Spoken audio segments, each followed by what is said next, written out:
Pratama. Wah, Kare senang sekali nih diberi kesempatan untuk bisa bertemu adik-adik Pratama dalam ibadah online hari ini. Adik-adik, apa kabarnya nih semua?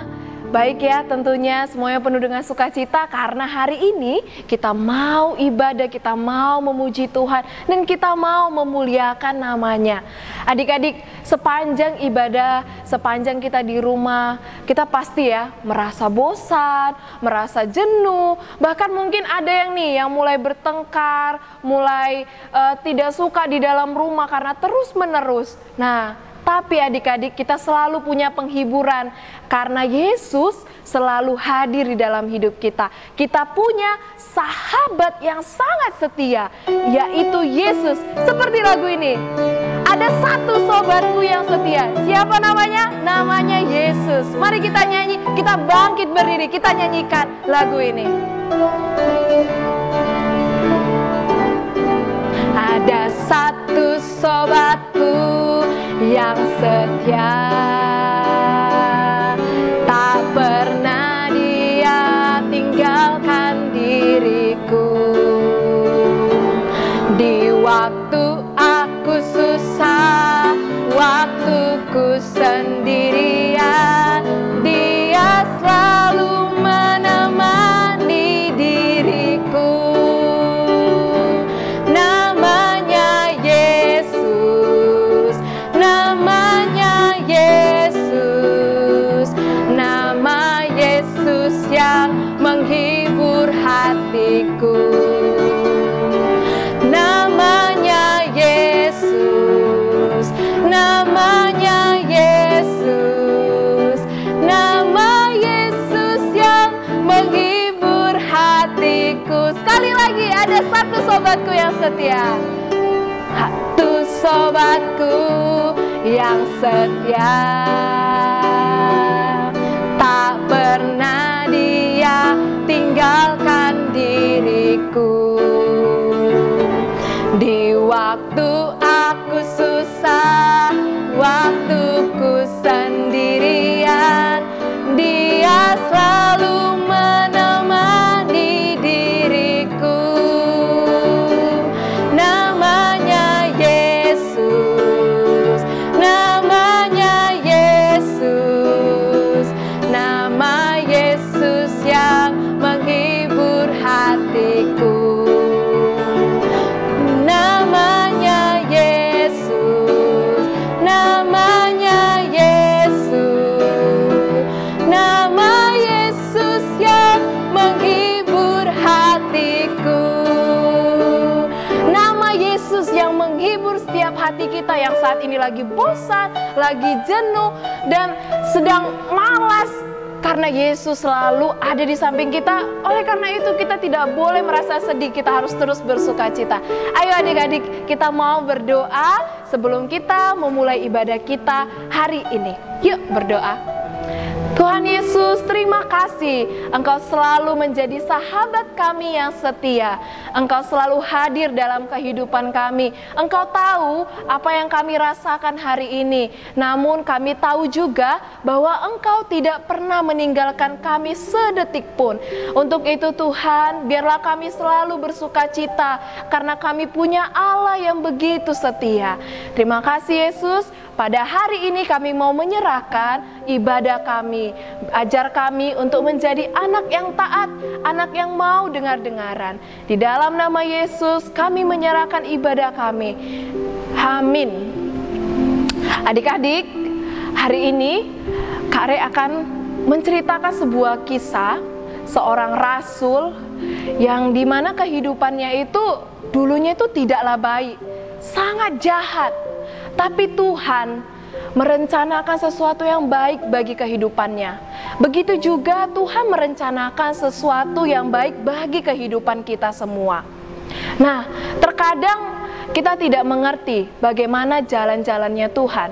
Bahkan terkadang kita tidak tahu bagaimana rencana Tuhan untuk masa depan kita. Nah, sebelum kita mendengarkan kisahnya pada hari ini, mari kita menyanyikan satu buah pujian tentang arti kehadiran Tuhan. Jalannya tidak terselami, namun biar kita selalu percaya bahwa Tuhan punya rencana yang baik bagi kehidupan kita. Mari kita nyanyikan pujian ini.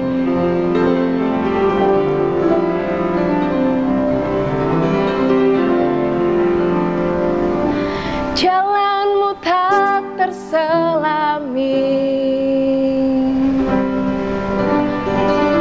oleh setiap hati kami,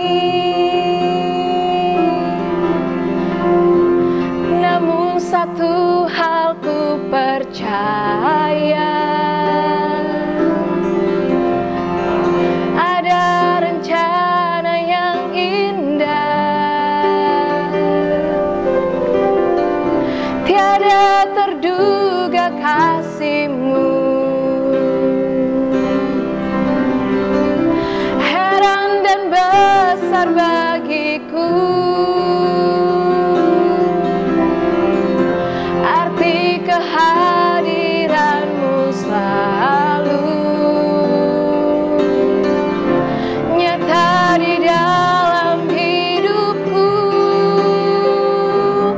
Penyertaan-Mu sempurna, rancangan-Mu penuh damai, aman dan sejahtera walau di tengah badai. Ingin ku selalu bersama, rasakan keindahan arti kehadiran-Mu Tuhan. Kita nyanyikan pujian ini sekali lagi ya. Arti kehadiran-Mu Tuhan. Jalanmu tak terselami oleh setiap hati kami, namun satu hal ku percaya, ada rencana yang indah,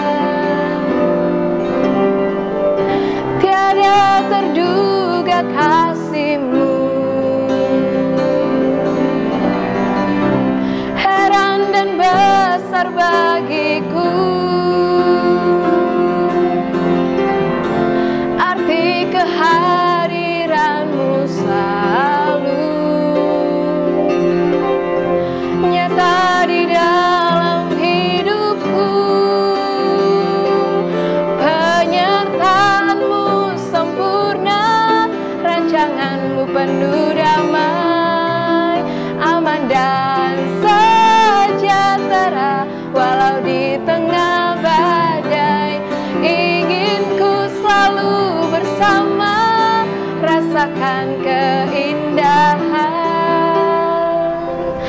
arti kehadiran-Mu Tuhan. Penyertaan-Mu sempurna, penyertaan-Mu sempurna, rancangan-Mu penuh damai, aman dan sejahtera walau di tengah badai.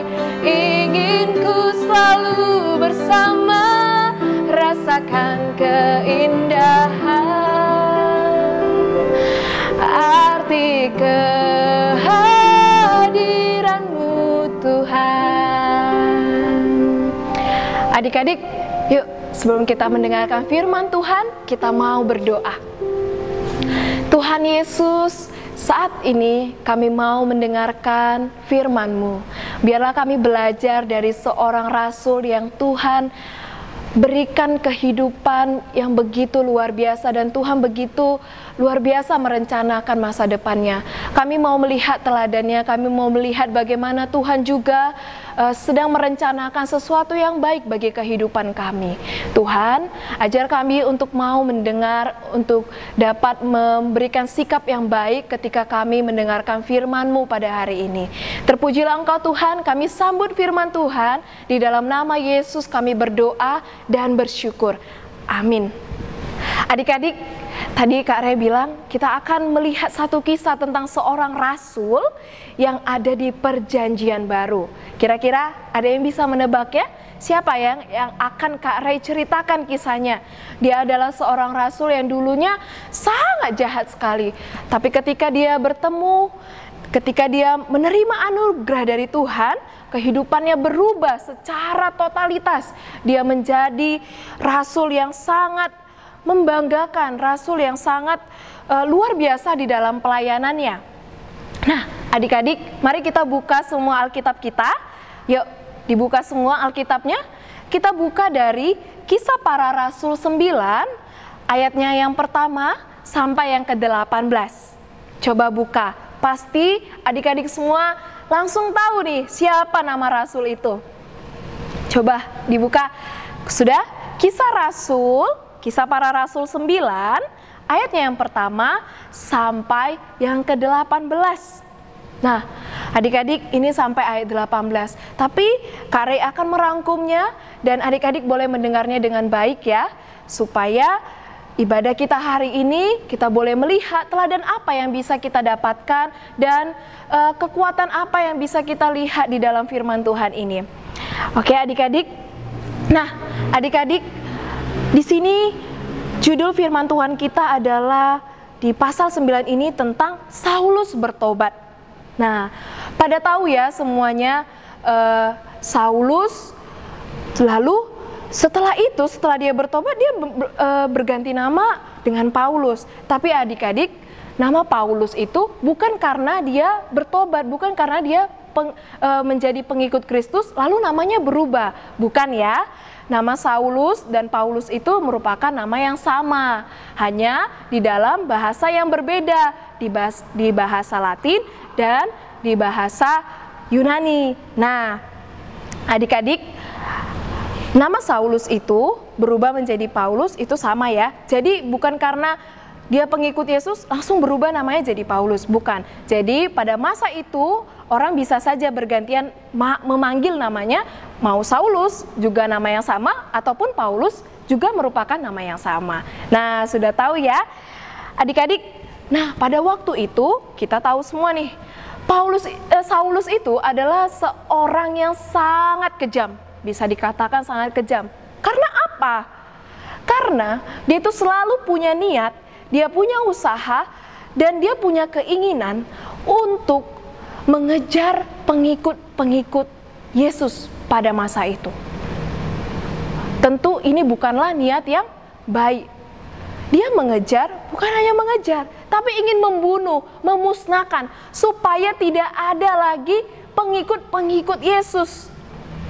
Nah, adik-adik, karena keinginan yang begitu besar, niatnya yang begitu besar, dan keinginannya untuk memusnahkan dan membunuh pengikut-pengikut Yesus, akhirnya di ayat yang kedua, dia meminta surat kuasa kepada majelis-majelis Yahudi di Damsyik. Supaya apa? Supaya jika dia menemukan laki-laki atau perempuan di jalan yang mengikuti Yesus, dia udah punya kuasa nih untuk menangkap mereka, membunuh mereka, dan memusnahkan mereka. Nah, adik-adik, dia mendapatkan surat kuasa itu. Tapi suatu ketika, di saat yang sama, di ayat yang ketiga, dalam perjalanannya ke Damsyik, saat sudah mau dekat kota itu, dia melalui satu peristiwa yang sangat luar biasa, di mana peristiwa itu yang menjadi satu titik perubahan bagi kehidupan Paulus selanjutnya. Bagaimana?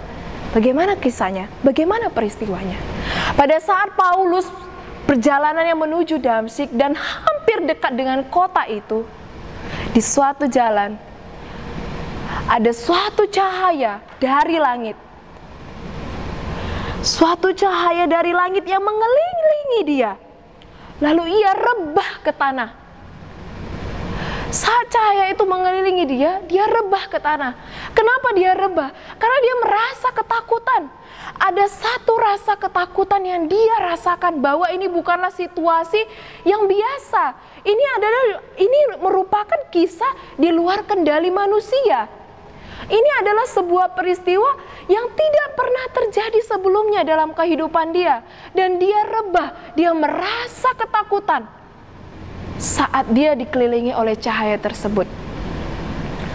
Adik-adik, saat dia dikelilingi cahaya itu, dia rebah ke tanah.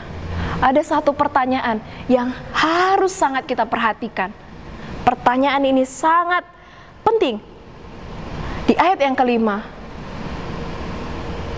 ketika cahaya itu mengelilingi dia, ada suara dari atas mengatakan, "Saulus, Saulus, mengapa engkau menganiaya aku?" Lalu Saulus menjawab apa? "Siapakah engkau, Tuhan?" Pernyataan ini, Saulus, kenapa dia menjawab, "Siapakah engkau, Tuhan?" Siapa engkau? Karena adik-adik, Paulus merupakan orang yang sangat terpelajar. Artinya dia merupakan orang yang juga sangat pintar. Dan dia itu mempunyai seorang guru, Gamaliel namanya. Dan itu Paulus itu merupakan orang yang sangat terpelajar. Dia pasti tahu bahwa tidak ada lagi Tuhan berbicara langsung kepada manusia pada masa itu. Tidak ada lagi masa seperti itu Tuhan dapat berbicara langsung kepada manusia. Dan dia tahu hal ini, bahwa ini adalah suatu kejadian yang tidak biasa. Sehingga dia mengatakan, "Siapa engkau, Tuhan?" Ini adalah satu pernyataan bahwa Saulus itu begitu takut. Dia tahu bahwa itu adalah Tuhan.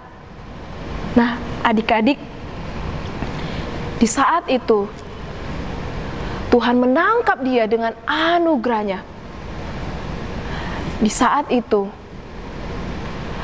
Tuhan memberikan satu kisah titik balik dari kehidupan seorang Saulus, di mana dia orang yang sangat terkenal begitu jahat, orang yang terkenal begitu kejam terhadap pengikut-pengikut Yesus. Karena dia tahu, adik-adik, bahwa ketika dia menganiaya manusia yang mengikuti Yesus, dia sedang menganiaya Tuhan. Dia sedang memusnahkan orang-orang yang mengikuti Tuhan. Bukan hanya sekedar manusia, tapi dia sedang berhadapan dengan Tuhan itu sendiri, adik-adik. Saat kejadian itu, Saulus selama 3 hari, dia tidak dapat melihat, dia tidak dapat makan, dia tidak dapat minum. Lalu Tuhan mengutus murid Tuhan yang ada di sana, yang bernama Ananias, untuk mendoakan dia dengan Roh Kudus. Artinya apa, adik-adik? Bahwa ketika Saulus didoakan, ketika Saulus didoakan oleh Ananias, pada saat itu kehidupannya dipimpin oleh Roh Kudus. Artinya apa? Dia berbalik. Hidup sudah dipimpin oleh Roh Kudus. Artinya dia memiliki hidup yang baru. Dia memiliki pemikiran yang baru. Dia memiliki hati yang baru yang diperbarui oleh Roh Kudus. Adik-adik, kita melihat bahwa masa kehidupan Saulus merupakan masa kehidupan yang begitu kelam, yang begitu jahat. Yang kita membayangkan bahwa orang jahat seperti Saulus ini tidak akan bisa menjadi murid, bahkan rasul, bahkan orang yang memberitakan Injil. Karena dia begitu kejam. Tapi adik-adik, melalui firman hari ini, kita melihat bahwa anugerah Tuhan selalu ada bagi semua orang. Tuhan tidak menginginkan bahwa satu orang terhilang. Tuhan tahu masa lalu kita. Saat ini mungkin masa lalu kita begitu buruk. Kehidupan yang kita jalani begitu sulit. Kita mungkin tidak tinggal dalam rumah yang nyaman, atau kita memiliki keraguan akan masa depan kita. Adik-adik harus percaya, bagaimanapun masa lalu kita, Jika kita bersandar kepada Tuhan, Tuhan akan memberikan masa depan yang baik. Tuhan sudah merencanakan masa depan kita masing-masing. Kita tidak perlu ragu lagi, karena kita adalah anak-anak Tuhan. Anak-anak yang dijanjikan akan memiliki masa depan yang cerah jika kita bersandar kepada Dia. Adik-adik, saat ini mari kita selidiki setiap hati kita, kehidupan kita. Apakah kita sudah pantas menjadi murid Tuhan? Apakah kita sudah layak disebut sebagai murid Tuhan yang setia? Apakah saat ini kita masih suka melawan, suka tidak dengar-dengaran dengan orang tua, masih malas-malasan, bahkan ketika ibadah online sikap kita tidak baik, kita masih ogah-ogahan? Adik-adik, ayo, mari kita koreksi diri kita. Kita selidiki hati kita. Kita mau Tuhan perbarui hati kita juga. Seperti mana Tuhan memperbarui kehidupan Saulus, sehingga dia menjadi rasul, di mana dia sudah banyak menyebarkan Injil di mana-mana. Mari kita nyanyikan pujian ini. Selidiki aku, lihat hatiku, apakah aku sungguh mengasihimu Tuhan? Mari kita nyanyikan pujian ini. Selidiki aku, lihat hatiku, apakah ku sungguh mengasihimu Yesus? Kau yang Maha Tahu dan menilai hidupku, tak ada yang tersembunyi bagimu. Telah kulihat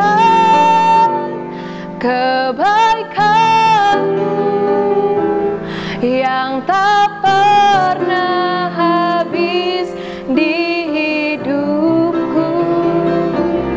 Ku berjuang sampai akhirnya kau dapati aku tetap setia. Sekali lagi, selidiki aku.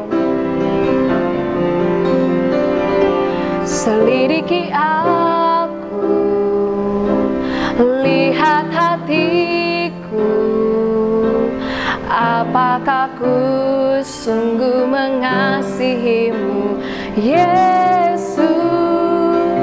Kau yang Maha Tahu dan menilai hidupku, tak ada yang tersembunyi bagimu.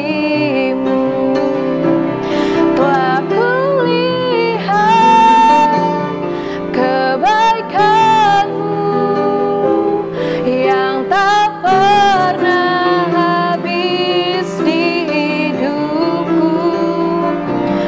Ku berjuang sampai akhirnya kau dapati aku tetap setia.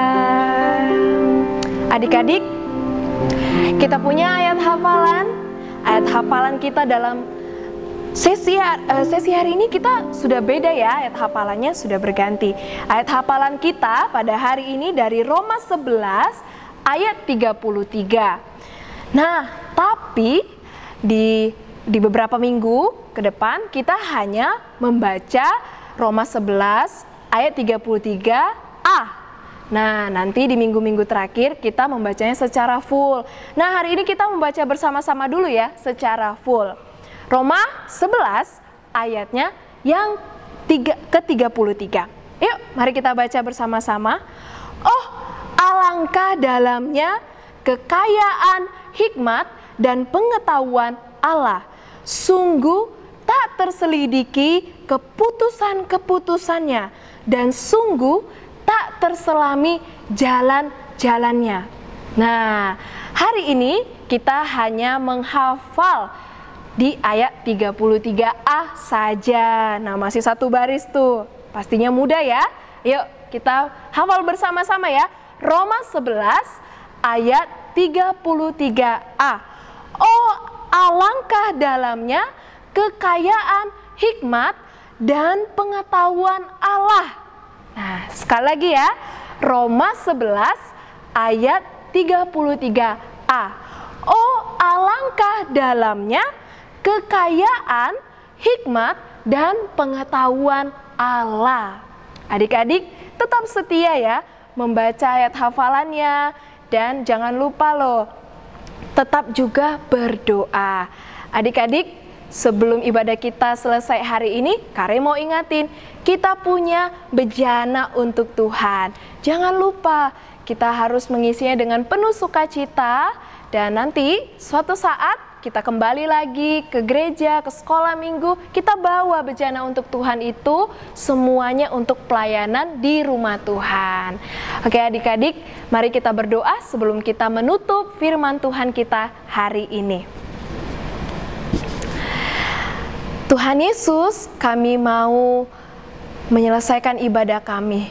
Tuhan, ketika kami menyelesaikan ibadah kami pada hari ini, kami percaya Tuhan selalu pimpin kami.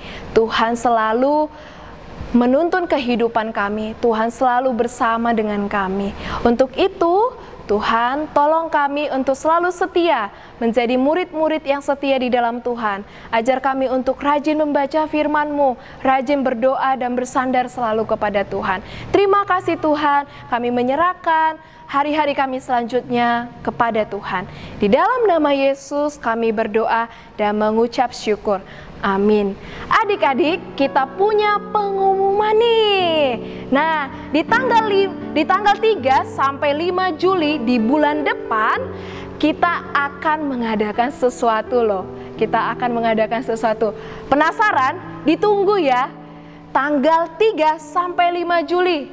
Yang penasaran, boleh nih, mulai sekarang persiapkan dirinya untuk menunggu sesuatu yang pastinya wow. Nah, untuk itu kita harus tetap jaga kesehatan, tetap jaga kebersihan, supaya hari demi hari kita terus bersemangat dan terus bersukacita. Oke adik-adik, sampai jumpa di minggu depan. Bye-bye.